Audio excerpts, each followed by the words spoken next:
News website. But the news continues here on BBC One as we join our colleagues across the nations and regions, standing by to bring you the news where you are. Have a very good evening. Hello, welcome to the final programme from us here at South Today in Oxford. In tonight's programme, a rise in the number of people seeking help for addiction. Wayne tells us about his recovery from alcoholism at a treatment centre in Oxfordshire. Also, the path to school parents say is unsafe and want free bus journeys to continue for their children. And 22 years after we started, as we say goodbye, we look back at some of the stories we've covered.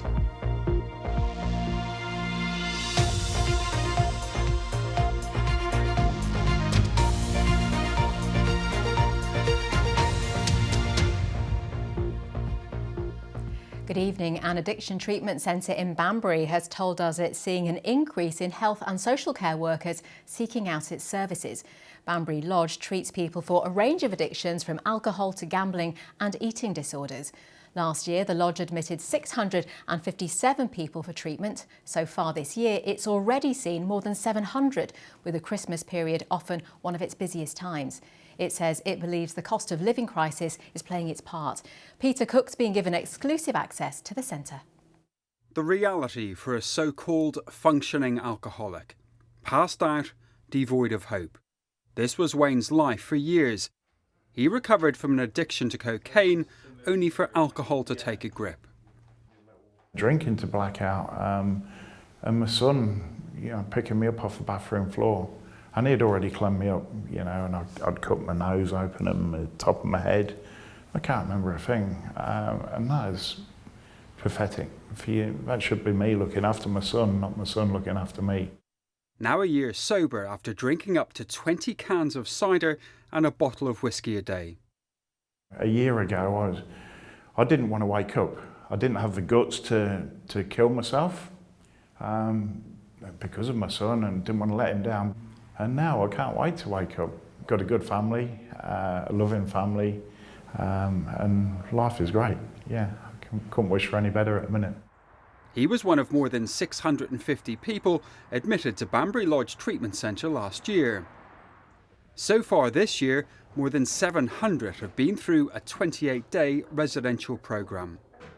Centre bosses say it's the result of COVID and the cost of living crisis. We've actually seen a rise in healthcare professionals contacting us, doctors, nurses needing treatment, from teachers to mechanics, any kind of anyone just needing help at the moment with any kind of behaviour, because we look at addiction, but it's not just alcohol and drugs. There's a lot of prescription drugs going on, but also eating disorders.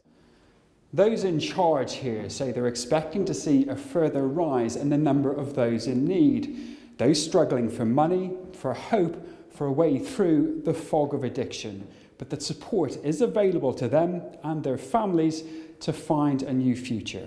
Peter Cook, BBC South Today. If you've been affected by any of the issues in that report, you can head to the BBC's Action Line. Taxis in Swindon are being equipped with life-saving bandages that stop people bleeding out if they've been stabbed. RapAid, a charity set up by a former Wiltshire Police firearms officer, handed out the military bandages outside Swindon Station. The scheme follows the recent stabbing of 18-year-old Owen Dunn in Penhill. No one is expecting the taxi drivers to become a pseudo-paramedic. They are carrying these for us. They're carrying these for the emergency services as well.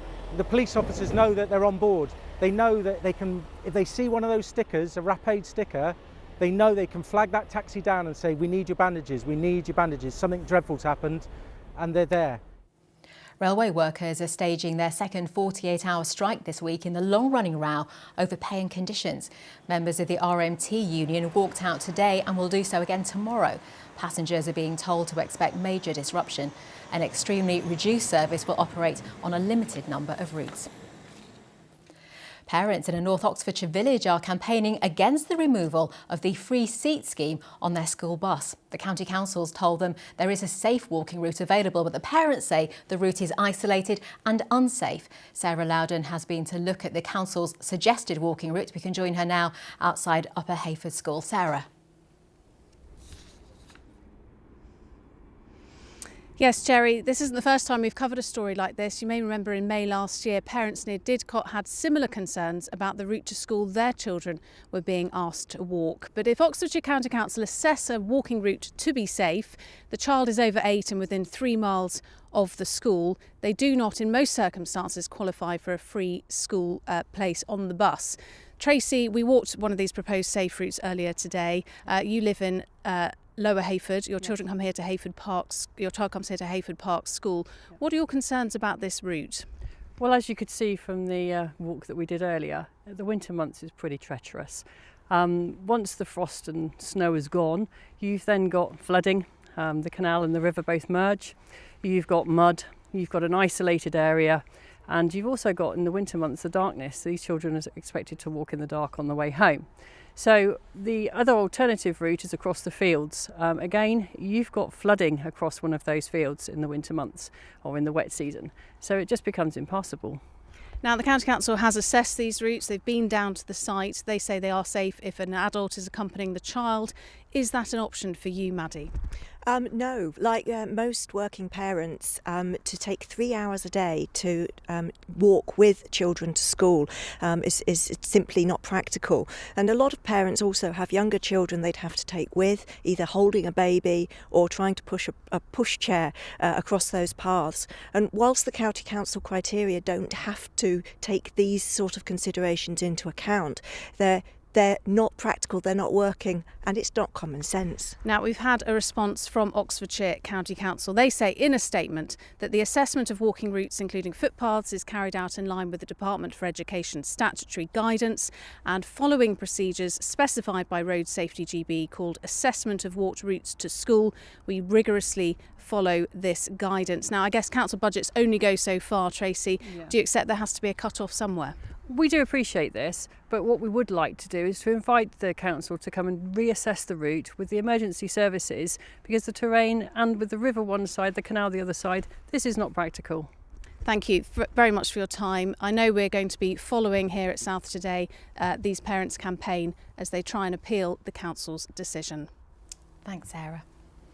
Still to come in tonight's programme, as we say goodbye, we look back at the campaign to protect maternity services at the Horton Hospital. We'll be live in Banbury.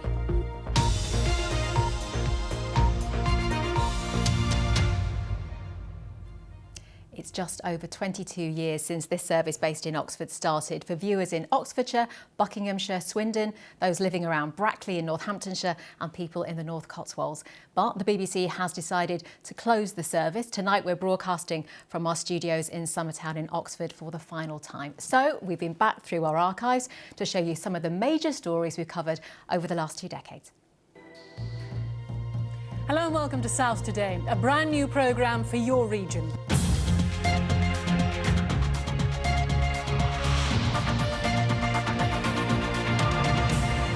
Good evening. Union members at BMW's Cowley plant near Oxford claim 2,500 jobs have been put at risk. Southmore is tonight a village in shock over the apparent death of resident Dr. David Kelly, the scientist at the centre of the Iraq dossier round.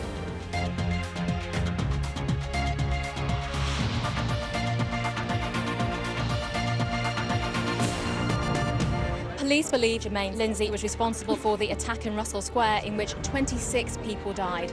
He lived here on Northern Road in Aylesbury.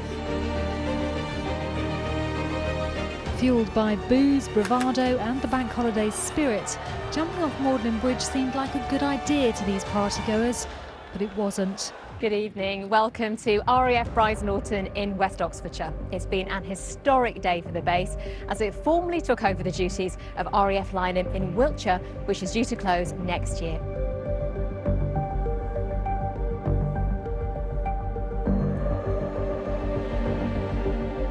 Good evening. The streets of Swindon fell silent this afternoon as the town said goodbye to Sian O'Callaghan, the 22-year-old whose remains were found in a shallow grave last month.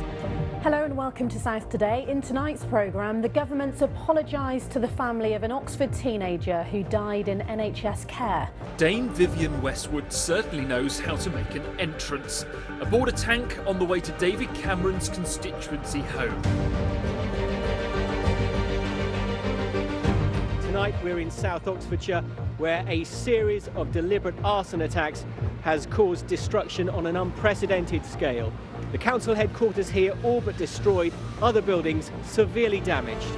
The search for survivors is continuing at Didcot Power Station after part of a building collapsed yesterday, killing one man and seriously injuring 5 others. 3 men are still missing and hope is fading of finding them alive.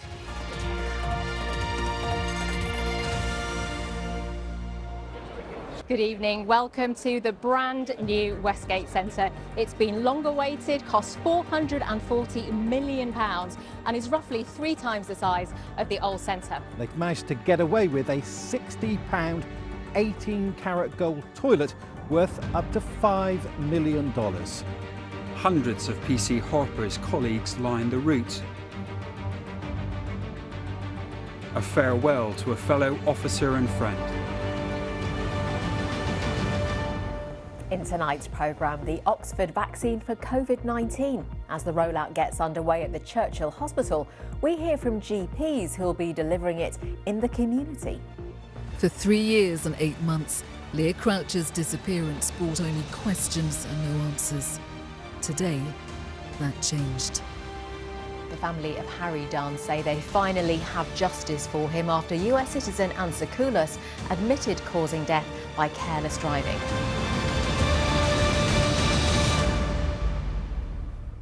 Goodness me, 22 years, where does the time go? Now, in recent weeks, we've been asking you which stories you feel have had the biggest impact on you. One in particular was mentioned several times, the campaign to save maternity services at the Horton General. So tonight, our reporter David Lum is live for us in Banbury. David, you've covered this story yourself for a long time. Geraldine, I've been a journalist for the past 16 years. One of my first jobs was actually inside in this market town. The threat to services at the Horton Hospital has been incredibly important to people during that time. It's something that people feel incredibly passionate about, and that's why we felt it was only fitting to re-look at that story again tonight.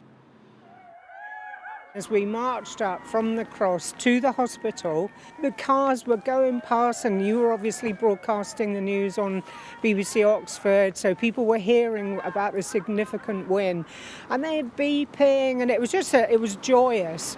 Charlotte will never forget the day the then Health Secretary Alan Johnson threw out plans to downgrade maternity services at the Horton to a midwife-led unit. We were told that we would have access to the IRP's findings. I was working for a company in Bloxham, and I had a cameraman with me, and I logged on and I had a look, and I just was dumbfounded. And I just said, oh my God, we've done it. It's emotional, sorry. You were there for all of our celebrations here. You've had people out here when we've gathered, the coverage given us by BBC Television, BBC Oxford Television and Radio, and the Banbury Guardian here, obviously in Banbury, has just been stunning, and we thank you and we applaud you. A later attempt to overturn the move at the Royal Courts of Justice failed. Campaigners, though, are determined not to make that the end of the story. They fight on. It's been exhausting and totally draining, but it's something that we just, once you start, you've got to keep going. Well, joining me now is Sophie Hammond. Her daughter was born at the Horton Hospital prior to the changes, but you're still calling for those changes to be reversed. Sophie, why is it so important to you? Because with childbirth, a low-risk situation can go to an emergency very quickly, and that's exactly what happened to me. I gave birth to a healthy baby girl, but immediately afterwards I'd had a massive hemorrhage and was being rushed into theatre for emergency surgery and a blood transfusion. And, you know, without the presence of the consultants on site, I don't think I'd be here today. At Keep the Horton General, we've proven that small obstetric units can and do sustain themselves up and down the country. Where there's a will, there's a way, so we believe it can be done. And you only have to look at how this area is growing and the huge catchment that the Horton serves to see that we absolutely need this service. And the only thing that's changed since the powers that be decided to save the Horton in 2008 is that the population has grown and the traffic is worse. Well, I just want to get a word as well with Richard Howarth, the former editor of the Banbury Guardian. Richard, obviously this is an issue that you covered many times yourself. What do you think is the importance of the local media when it comes to covering an issue like this, a story like this? Well, a key part of our role is to hold the powers that be to account. And when they make a decision that really is against the interests of the community, that's when we can get involved. And the Horton has united all opinions in Banbury across the years. The thing that has not changed is that Oxford is still as far away from Banbury as it ever was. And as the established media, one of our roles in that campaign and supporting the others involved is to ask questions with an expectation that we get an answer. Well, it's obviously a story, as I said at the top of my report, that resonates strongly here. People feel very passionately about it. We did ask the Trust about the latest status for this hospital tonight, and it said that it's shown that the current service is safe and effective with improved outcomes for mothers and babies. It says it's made a commitment to have a regular review of the arrangements. David, thank you. Over the years, lots of well-known faces have passed through our region, often appearing on stage or in films. I love doing those interviews. I've picked out some of them, starting in 2014 with a rising star in the world of robotics called Artie, who wasn't as smart as he claimed. Look into my eyes and keep still. I would say you are a 32-year-old man. Your face is happy. My first hit record here in this country, I was 9. Yeah, it was Long-Haired Lover from Liverpool. Can you bear to have a look at that? Does it make you want to cry for sure? Go on, torture me. Let's torture everyone, shall we? Am I the bride? You're the bride. Then why did I dress him up as the bride? You can go on YouTube, just go to my website and just put Robin into Ricky Gervais and you'll see him in all sorts of predicaments. We only had 3 TV channels then and massive viewing figures, so it really made a big difference. Who'd have thought the 80s would be so big again? I think I got 25% of the vote, despite being from a girl. Is it what you were expecting when you used to think about it when you were younger? So I couldn't really imagine myself doing anything else. Your divorce, I don't know what the word is, whether it's unlucky, unfortunate. Batty, I think, is the right word, because it's all to do with Californian marital law. Do you think that Alice ever feels bad about it? I'd feel really bad about it. I don't know. I really don't. So as I sit here, the majority of cells in this space are bacterial. I am, of course, made of sugar and spice. You are indeed. Geraldine and I are both surprised by how much we're loving it, really loving it, being out on the water. I broke everything new again, everything that I'd owned. I threw it out the windows, came along. Every day I get in the boat, I keep thinking I'll have forgotten what I learned the day before and won't be able to do it, so I'm keeping my fingers crossed I won't mess up on Sunday. Personal favourite for me, I was obsessed with her, was the continuity announcer in Victoria Wood, as seen on TV. We'd like to apologise to viewers in the north. It must be awful for them. How much of that character came from you and how much from Victoria? I'd say all Victoria. So that brings me on to Victoria Beckham. I guess she might fall into that category. Who did sell her wedding for £1 million. Well, that's a classic case where the Beckhams, who I love the Beckhams. Or like this, and it's the one with the most bruises loses, and you look at each other, you two, and go, bah! I have taught myself a magic trick. Oh, goody, goody, goody. Fantastic. I give a card, you can pick a card. Is that all done? Great. I'm getting an evaluation. Here we go. I think your card was the 4 of clubs.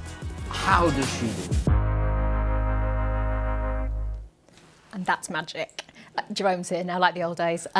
If you were wondering why me, a journalist, was doing a card trick with a superstar magician, Paul Daniels, it's because Paul had hurt his hand really badly with a saw trying to make a magic trick in his garage. And I thought, you can't have Paul Daniels in and have no magic. So I taught myself that card trick. And how did Debbie McGee feel about his new glamorous assistant? Very not threatened. She liked it, but not a lot.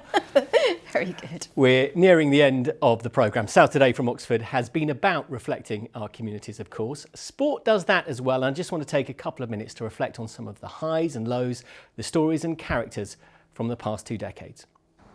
When we started the Oxford edition of South Today, it was a time of change. Oxford United were in the process of leaving the Manor Ground to move to the Kassam Stadium, but there they'd fall out of the Football League.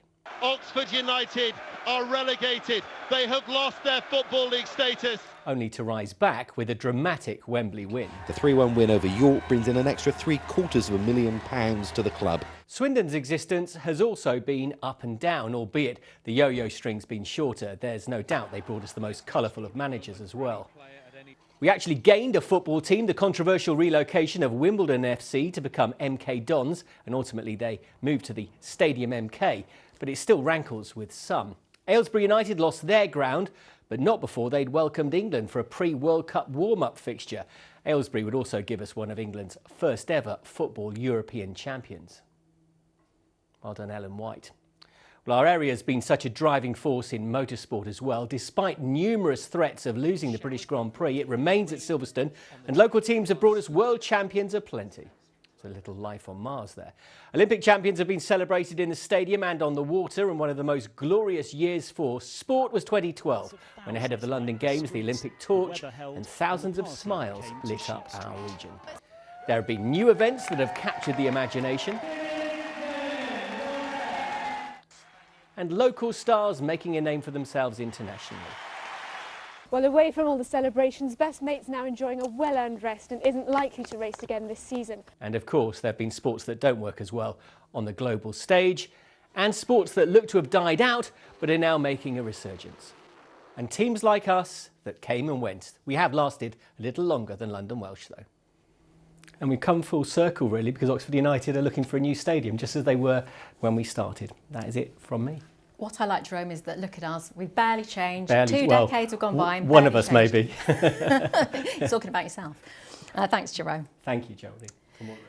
Oh, thanks. Well, this is the moment I've been dreading since we were told we were closing back in May. This service has been going for 22 years. I've presented it for 21 and a half. It's been the biggest chapter of my career and a huge part of my life.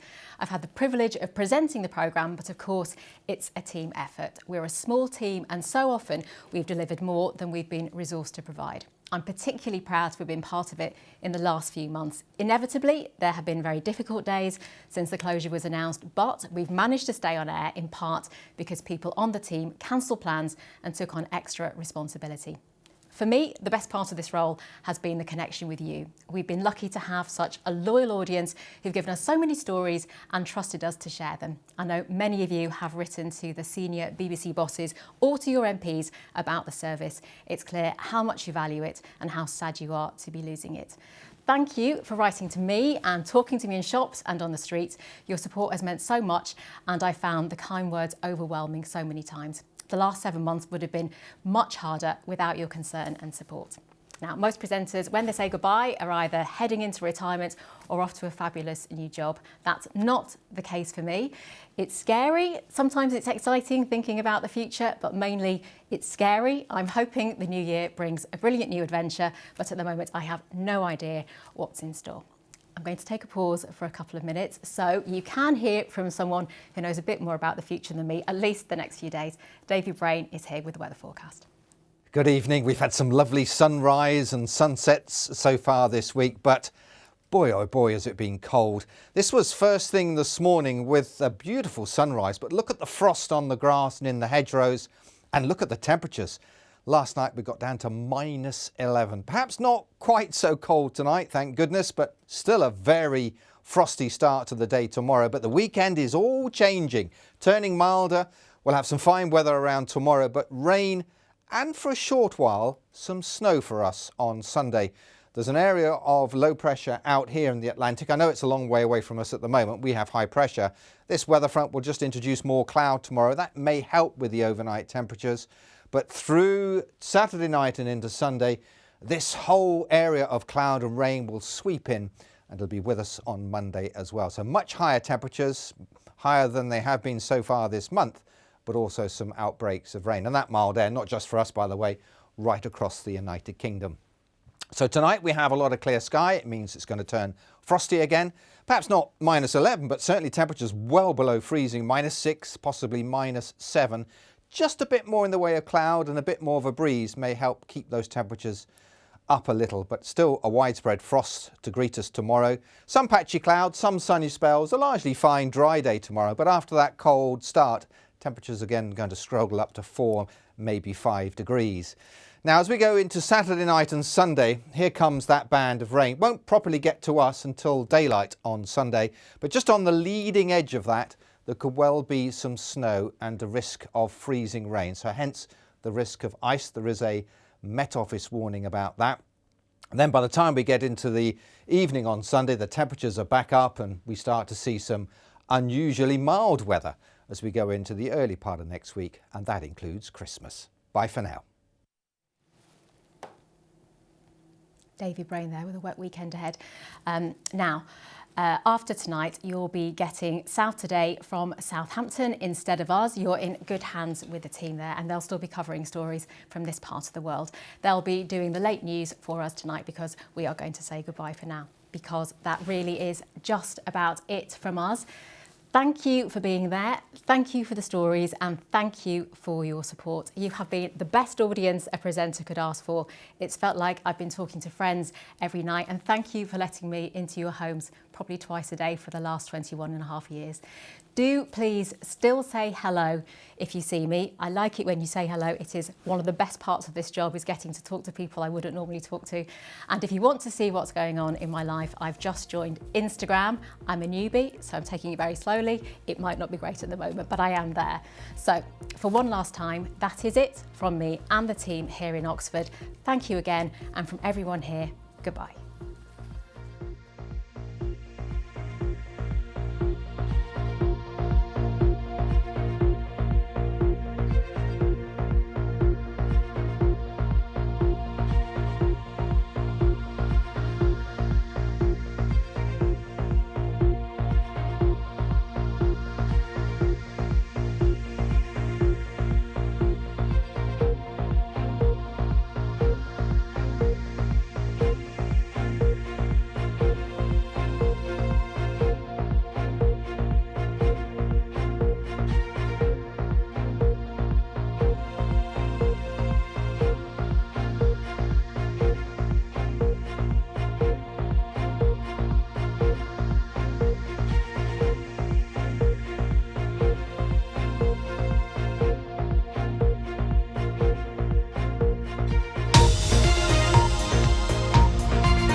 Welcome to the final act. It's his tournament. Is it written in the stars? France in front inside 5 minutes. Made by the master. And they go on to Sunday's final. The FIFA World Cup final. Argentina v France. Sunday from 1:50, live across the BBC. It's Strictly Come Dancing, the final. Helen and Gorka, Hamza and Yavita, Fleur and Vito, Molly and Carlos. Which couple will lift the Glitter Ball trophy? Gonna be an amazing evening. Strictly Come Dancing, the final, tomorrow at 7:05 on BBC One and iPlayer.